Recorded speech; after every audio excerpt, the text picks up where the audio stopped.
Hello everyone, I'm Michael Ivanko, and today we will be talking about Missouri quarterback Drew Lock. Now, Lock has been an interesting case this offseason. His stock has risen after a great showing at the NFL Combine, and I've even seen some mock drafts where they have Lock over Dwayne Haskins. Today, we will see what Lock brings to the table and if he should be drafted at the top of the first round. In 2018, Drew Lock led Missouri to an 8-5 record and a bowl game appearance. Lock finished the year with 275 completions on 437 attempts for almost 63% completion percentage, 28 touchdowns to just 8 interceptions, and not to mention, he was a valuable asset on the ground. Just like every player, Lock comes with a unique set of strengths and weaknesses. For strengths, Lock possesses one of the best arms and reminds me a lot of last year's NFL draftee, Josh Allen. Huge arm, but lacks accuracy. When Lock has a clean pocket, he will stand in and won't get spooked by a ghost pass rusher. Athleticism is another big component to Lock's game. He didn't run a ton, but when he did, he made some big plays for Missouri. On this throw, what you'll notice is Lock's footwork. He keeps his feet nice and tight, and when he's ready to throw, he plants his back foot and delivers a beautiful pass to his outside receiver's back shoulder. And you love to see Lock place the ball on his back shoulder. Defender is not looking, so this is the best place for the ball to go because the defender will not be able to see it coming in. This is where Lock can get in trouble. On this play, he shows what I like to call cement feet. He plants his feet, but does not replant and step into this throw.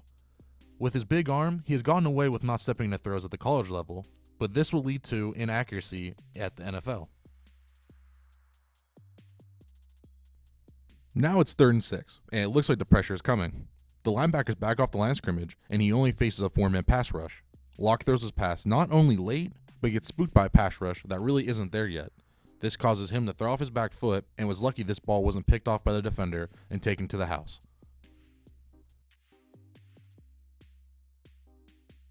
Here, Lock faces another 3rd and 6 on his own 7-yard line. Lock drops back and faces a 5-man pass rush. One Wyoming defender comes in unblocked off the edge. I would love to see Lock step into this throw and throw a strike downfield, but his arm is so strong that he effortlessly gets the ball downfield, a little behind his receiver, but still shows off his strong arm. And you'll be able to see from the All-22, Lock just flicks it downfield without really stepping into the throw and following through on his motion, which could lead to inaccuracy at the next level. Now, this throw right here is one of my favorites of Drew Lock's. It isn't a huge throw, but what he does is stand tall in a clean pocket, and when he's ready to throw, he resets his feet, steps into the throw, and delivers an absolute strike to his receiver. Now this play just shows off Drew Lock's pure athleticism. He drops back, can't find a receiver open, takes off downfield, makes not only one man miss, but two, and dives into the end zone for a touchdown. After watching the film so far, I hope you understand my comparison of Drew Lock to Josh Allen. Both a little inaccurate, need work on the footwork, and pretty athletic players. Now coming off play action, Drew Lock throws a great pass into the end zone and puts it at a great spot to where only his receiver can get it. But when you look here, he does drop back and step into this throw, but it seems like as he follows through, he stops his arm from following all the way through, which is kind of odd to see. You'll see from this angle as well, Lock does seem to, when he follows through, pull his arm back as though he didn't want to overthrow the ball and wanted more touch on it. Here you'll see Drew Lock drop back, step into his throw, and make a great outside location throw to where only his receiver could get it. And here comes the inconsistency once again. Drew Lock drops back, plants his feet, but has cement feet this time. Doesn't replant his feet when he wants to throw, tries to get the ball out quick, and trusts his arm way too much and thinks he can flick it over the top, which leads to an incompletion. Now, here's a throw that may look deceiving because of the result. Lock makes a great throw to his receiver for the touchdown, but I want to focus on two things. First, look at where Lock finishes on the throw. He throws the ball and is fading away instead of following through. Now, the pass may have led to a touchdown, but if that defender was closer, he would have deflected it. Lock needs to step into this throw and hit the receiver out in front or up high, so when a defender is closer, he has no chance to make a play. Lock shows his athleticism on this play. Read option, bounces it to the outside, takes it for a 20-yard gain, looks for contact the whole way there, and slides smartly.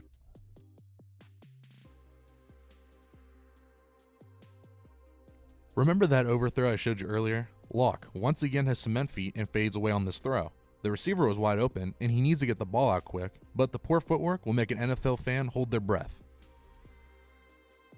This is one of my least favorite plays from Locke. I understand he needs to get the ball out quick, but he doesn't point his feet towards the receiver and uses his strong arm to get the ball outside. This doesn't let Locke get a lot of power behind the ball. It still gets to the receiver, but it hung longer than what you would like. The receiver also only has one defender in front of him. If the pass got out there quicker, then he may have been able to avoid the defender who would still be getting blocked. You will see this later when he plays Georgia. Flashback to 2017, Josh Rosen was one of my favorite quarterbacks coming out of the draft. His footwork is what I dream Drew Lock's will be one day. Rosen, on a similar screen, needs to get the ball out quick. He points his feet and body towards the receiver, and he has some power behind the ball. This is what I'd like to see Locke incorporate in his game. Here's another throw where Locke doesn't follow through with his body on the throw, which causes the pass to sail high on the slant route. When I bring up following through, this is what I'm looking for. Look how Rosen kicks his back plant leg around once he drives through the ball. Also, look how he shifts his weight from his back foot to leaning forward instead of keeping his weight back. Here against Georgia, Locke drops back and stands tall in the pocket, which you want to see. But what you don't want to see is what he does before he throws it.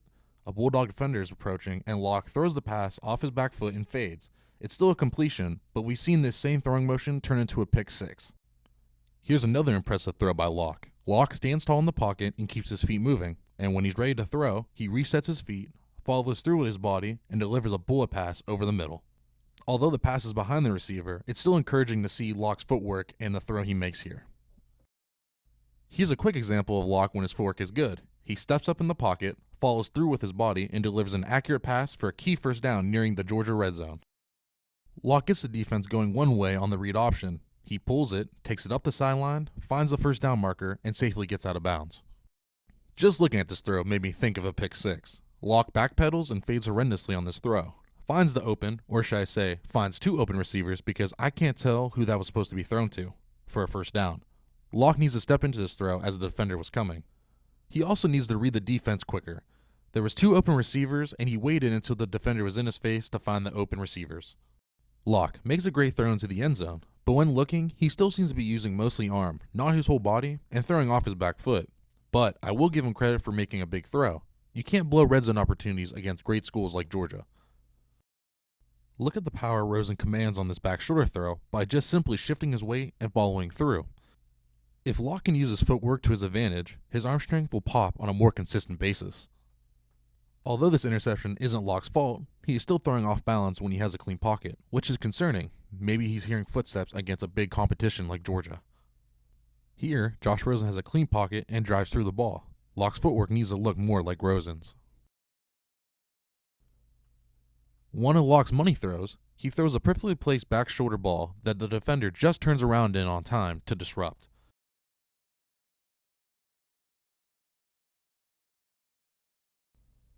This is one of the more disappointing plays I've seen from Locke. He feels pressure and stands tall, but when the pressure starts to come, instead of using his athleticism, he starts to backpedal, where I would have liked to see him run towards the sideline or throw the ball away.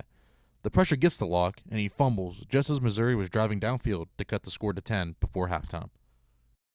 Locke needs to get the ball out quick, but doesn't reset his feet, and once again has cement feet.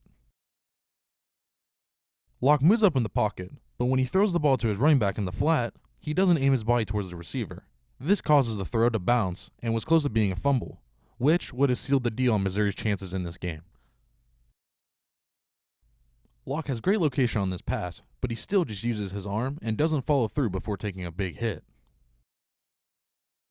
One of Locke's go-to passes when in man coverage is the back shoulder throw, which is one of the harder timing routes to master, and why you see Aaron Rodgers do it so successfully in the NFL. As Locke drops back, he doesn't have time and doesn't set his feet, which causes an overthrow.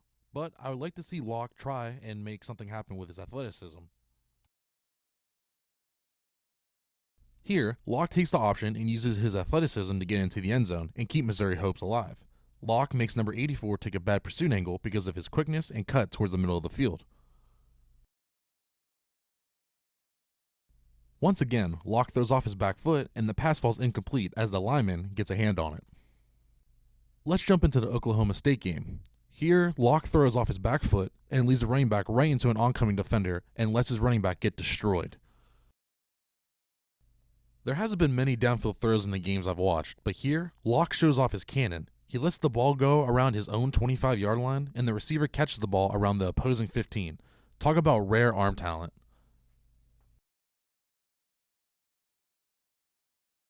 This is what I love to see from Locke. Get outside the pocket, make some plays with his athleticism. This time, he gets outside, extends the play, and finds a receiver in the back of the end zone.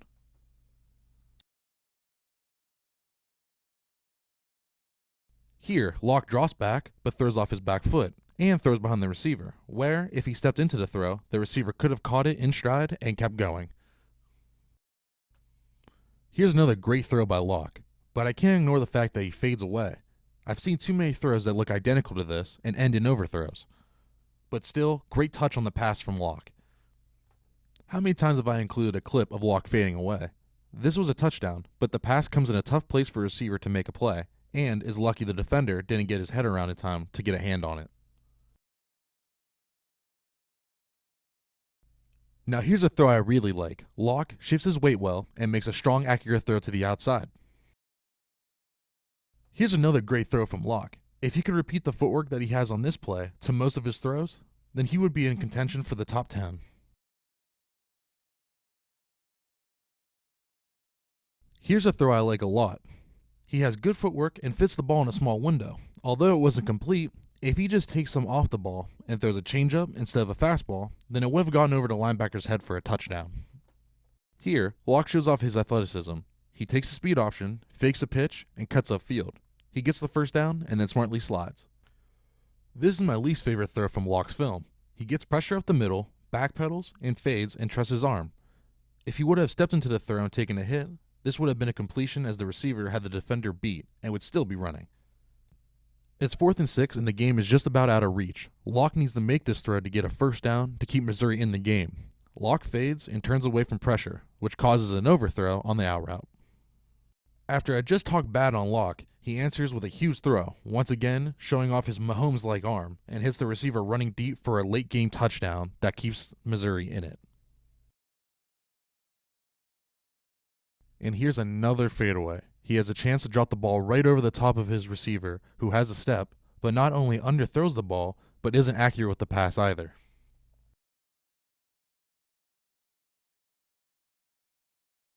With the game winding down, Missouri only down 5, Locke has ideal footwork and delivers a great pass over the middle for a key first down. After watching, I'm hoping you now understand my comparison of Drew Lock to Josh Allen. They both are long athletes who have huge arm talents, great athleticism, but still need to get their footwork consistent from play by play. Now, going back to the question of where I value Drew Lock, Lock is going to be one of those quarterbacks who I think will be a late round first pick, but has the chance to be picked in the top half of the first round if a quarterback needy team jumps the gun. I personally value him at the end of the first round. His upside and potential is there. You can see it on the film. But with Locke, his highs are high and his lows are low. If he can become a more consistent player, I'm excited to see how Drew Lock transitions to the NFL.